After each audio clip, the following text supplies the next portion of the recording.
इस वक्त अभी आप आराम से बैठकर इस वीडियो को देख रहे हैं, मगर मैं आपको कहूं, जिस जगह पर आप अभी बैठे हो वह जमीन आज से करोड़ों वर्ष पहले 8,500 डिग्री सेल्सियस के तापमान से उबल रही थी। यह जिस जगह पर आप अभी बैठे हैं लाखों सालों तक बर्फ से ढकी हुई थी। ये दोनों बातें सच हैं। इस 10 मिनट के वीडियो के अंदर आप पृथ्वी के 450 करोड़ साल के सफर को देखने वाले हैं। जिस जगह आज हमारा सौरमंडल है वह विभिन्न प्रकार के गैस और धूल के बादल हुआ करते थे। वैज्ञानिकों के मुताबिक इन धूल के बादलों से दूर एक तारा हुआ करता था। वक्त के साथ साथ उस तारे की ऊर्जा कम होने लगी, जिसके कारण उसके अंदर एक विशाल विस्फोट हुआ। विस्फोट की वजह से अंतरिक्ष की ये धूल एक दूसरे से दबने लगी। इस दौरान बादलों में स्थित धूल के कण दबाव और गर्मी के कारण बड़े उल्कापिंड और पत्थरों में परिवर्तित हो चुके थे, और इन्हीं दशाओं की वजह से इन बादलों में स्थित रेडियो एक्टिव पदार्थ ने ग्रेविटी का निर्माण किया। इस ग्रेविटी के कारण बीच में हाइड्रोजन और हीलियम इकट्ठा होने लगे। बीच के इस भयंकर दबाव के कारण एक विशाल विस्फोट हुआ, और इसी विस्फोट के कारण हमारे सूरज का जन्म हुआ। अंतरिक्ष में फैले एस्टेरॉयड यानी क्षुद्र ग्रहों में भारी वजन की वजह से सूरज के करीब आकर सूरज की परिक्रमा करने लगे। धीरे धीरे एस्टेरॉयड में भारी टकराव हुआ, जिसके फलस्वरूप बुध, शुक्र, पृथ्वी और मार्स जैसे ग्रहों का निर्माण हुआ। वैज्ञानिकों के मुताबिक उस वक्त पृथ्वी और मार्स यानी मंगल ग्रह के बीच धिया नामक ग्रह सूर्य की परिक्रमा किया करता था। पृथ्वी पर ग्रेविटी होने की वजह से सूर्य की परिक्रमा करने वाले एस्टेरॉयड अब पृथ्वी की परिक्रमा करने लगे, और धीरे धीरे करोड़ों सालों तक यह पृथ्वी पर गिरते रहे। और इसी घटना हमारे पड़ोसी धिया पर भी हो रही थी, जिसके कारण धिया पृथ्वी के और करीब आने लगा और आकर पृथ्वी से टकराया। इस भयंकर टकराव की वजह से पृथ्वी के हिस्से कणों के रूप में अंतरिक्ष में फैल गए और एक विंग्स की तरह पृथ्वी की परिक्रमा करने लगे।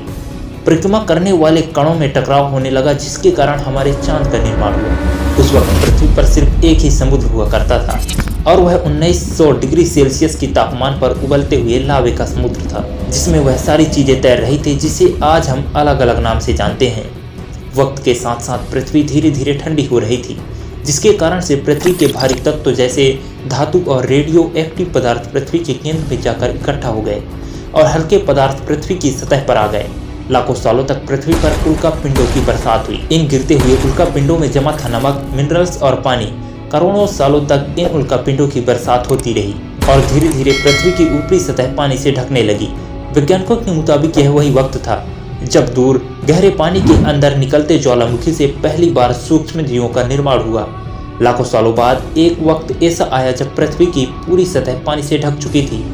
हमारे पृथ्वी के अंदर का कोर रेडियो एक्टिव पदार्थ से बने होने की वजह से हरदम गर्म होता रहता है, लेकिन जब भी पृथ्वी की ऊपरी जमीन ठंडी हो जाती है और पृथ्वी की अंदर की गर्मी बाहर नहीं निकल पाती, जिसके कारण ज्वालामुखियों का निर्माण होता है। और उस वक्त कुछ ऐसा ही हुआ। पानी से ढकी हुई पृथ्वी में हजारों की तादाद में ज्वालामुखी निकलने लगे, और आने वाले लाखों सालों तक इन ज्वालामुखियों का निकलना जारी रहा, जिससे पानी के ऊपर जमीन का निर्माण हो रहा था। इस वक्त भी पृथ्वी पर वातावरण न होने की वजह से अंतरिक्ष से उल्कापिंडों की बरसात हो रही थी। आज से लगभग 300 करोड़ साल पहले पृथ्वी पर ऐसा वक्त आया जब पृथ्वी का वातावरण लगभग स्थिर होने लगा। ज्वालामुखी निकलना धीरे हो चुके थे, और पृथ्वी का एक दिन 12 घंटे का हुआ करता था। साल बीतते गए और धीरे धीरे यह सूक्ष्म जीव विकसित हो गए और समूह में रहने लगे।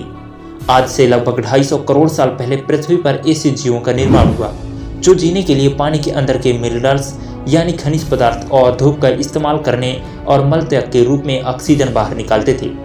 इस वक्त ज्यादातर पृथ्वी पर ज्वालामुखी निकलना बंद हो चुके थे, और इन माइक्रोबैक्टीरियस की वजह से वातावरण में ऑक्सीजन की मात्रा बढ़ रही थी।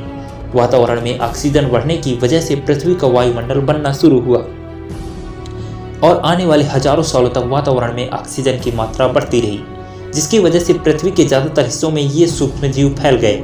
हजारों सालों बाद एक वक्त ऐसा आया जब पृथ्वी में ज्यादा ऑक्सीजन बढ़ने के कारण ये सूक्ष्म जीव मरने लगे।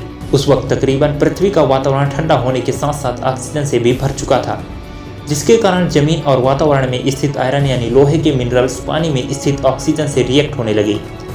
और एक वक्त ऐसा आया पृथ्वी की जमीन आज के मार्स की जैसी लाल हो चुकी थी। वक्त बीतने के साथ साथ पृथ्वी की टाइटोनिक प्लेट में दरार होने लगी, जिसके कारण पृथ्वी के अंदर का लावा जमीन की सतह पर कई लाखों सालों तक खुला उबलता रहा। और यही वो कारण था जिसके कारण पृथ्वी के वातावरण में कार्बन डाइऑक्साइड की मात्रा बहुत बढ़ गई और पृथ्वी पर एसिड की वर्षा शुरू हो गई। एसिड की वर्षा की वजह से पृथ्वी का तापमान घटने लगा और तापमान इतना घटा कि पृथ्वी के ऊपर का पानी बर्फ में परिवर्तित होने लगा। पृथ्वी पर भयंकर आइसएड आया। उस वक्त पूरी पृथ्वी सफेद बर्फ से ढक चुकी थी। आमतौर पर धरती पर जब सूर्य की किरणें गिरती हैं तो जमीन उन किरणों को सोख लेती है, मगर क्योंकि पूरी पृथ्वी बर्फ से ढकी हुई थी और क्योंकि बर्फ सफेद और चमकीली होती है, जिसके कारण सूर्य की किरणें धरती पर गिरने के बाद वापस चली जाती थी। इसी के कारण पृथ्वी कई लाखों सालों तक बर्फ से ढकी रही। लेकिन फिर से पृथ्वी के अंदर की गर्मी ज्वालामुखी के रूप में निकलनी शुरू हो गई और इन ज्वालामुखी से निकलने वाली गर्मी ने बर्फ को पिघलाना शुरू कर दिया। इसी बीच पृथ्वी की गहराई में बचे कुछ सूक्ष्मजीव धीरे धीरे बदल रहे थे और अब वो ऑक्सीजन का इस्तेमाल अपने शरीर को बड़ा और जटिल बनाने के लिए करने लगे थे। इस बीच पानी में अलग अलग छोटे समुद्री पौधे निकलना शुरू हो चुके थे। बाहर जैसे जैसे ज्वालामुखी निकल रहे थे वैसे वैसे वातावरण कार्बन डाइऑक्साइड की वजह से गर्म हो रहा था। वक्त के साथ साथ बर्फ पिघलने लगी, मगर धरती पर फिर से एसिड की वर्षा शुरू हो गई, जिसके कारण फिर पृथ्वी ठंडी होने लगी और फिर पृथ्वी की ज्यादातर सतह बर्फ से ढक गई।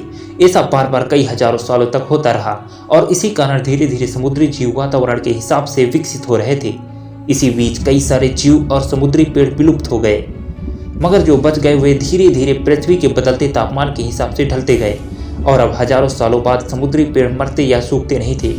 अब सूक्ष्म जीव समुद्री जीव बन चुके थे। जब फिर से ज्वालामुखी ने पृथ्वी की बर्फ को पिघलाना शुरू किया तब यह समुद्री पेड़ जल्दी विकसित होकर फैल गए। धीरे धीरे वातावरण में ऑक्सीजन की मात्रा बढ़ने लगी और पृथ्वी पर होने वाली एसिड की वर्षा कम होने लगी। वातावरण में ऑक्सीजन के आने की वजह से पृथ्वी की ओजोन परत मोटी होने लगी और आज से लगभग 47 करोड़ साल पहले पृथ्वी पर पहली बार मोसोस नामक प्लांट उगना शुरू हुआ। वक्त के साथ साथ जमीन में अलग अलग प्रकार के पेड़ पौधे उगना शुरू हुए। एक वक्त ऐसा आया जब जमीन के पेड़ों की लंबाई 80 से 100 फीट यानी कि आज के 5 से 6 मंजिला बिल्डिंग जितनी ऊंची हो चुकी थी।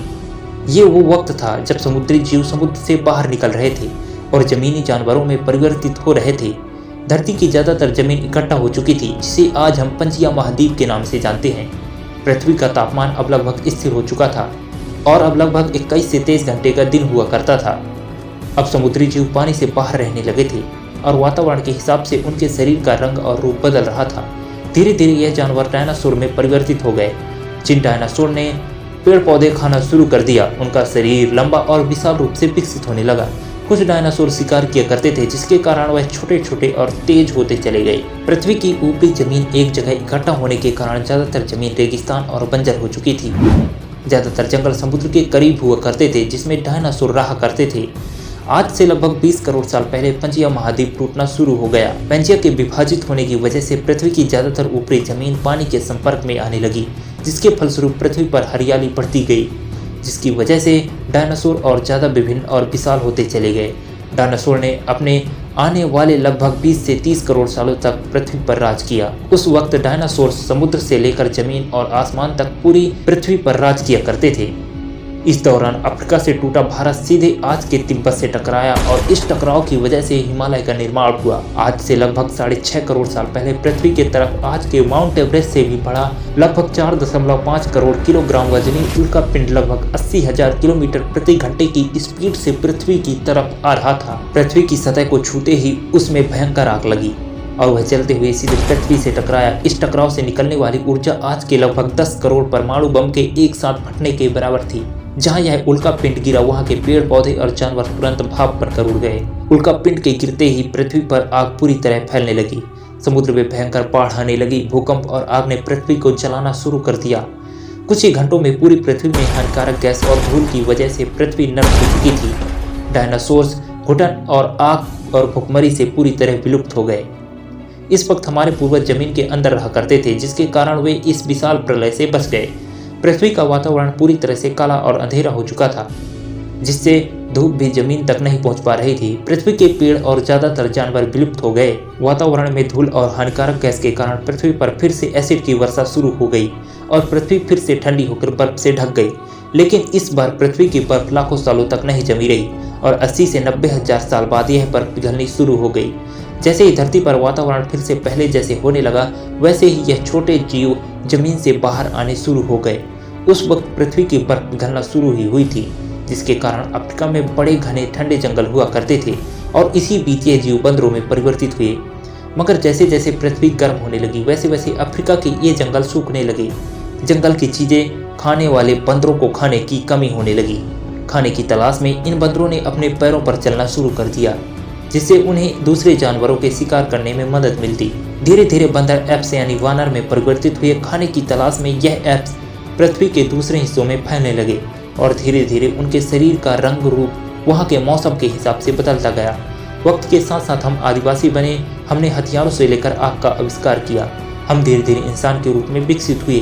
हमने धर्म से लेकर भाषा और संस्कृति का निर्माण किया और वक्त के साथ साथ हम विकसित होते चले गए और आज हम इस पृथ्वी के सबसे विकसित प्रजाति बन चुके हैं। पृथ्वी को आज के जैसे बनने में लगभग 450 करोड़ वर्षों का वक्त लगा है और हम एक छोटे जमीन में रहने वाले जानवर से इंसान बनने में कई लाखों सालों का। मगर हमने इन 100 सालों में जितना पृथ्वी को गंदा और तबाह किया है उतना किसी भी प्रजाति ने नहीं किया होगा। अब फिर से धरती को गर्म कर रहे हैं और कार्बन डाइऑक्साइड की मात्रा बढ़ा रहे हैं। वैज्ञानिकों का मानना है कि पृथ्वी पर फिर से विशाल परिवर्तन होने वाला है। भविष्य में पृथ्वी कैसी होगी हम जानेंगे अगले वीडियो में। इसके लिए आप हमारे वीडियो को लाइक और चैनल को सब्सक्राइब कर लें ताकि हमारी अगली वीडियो के अपडेट आपको सबसे पहले मिले।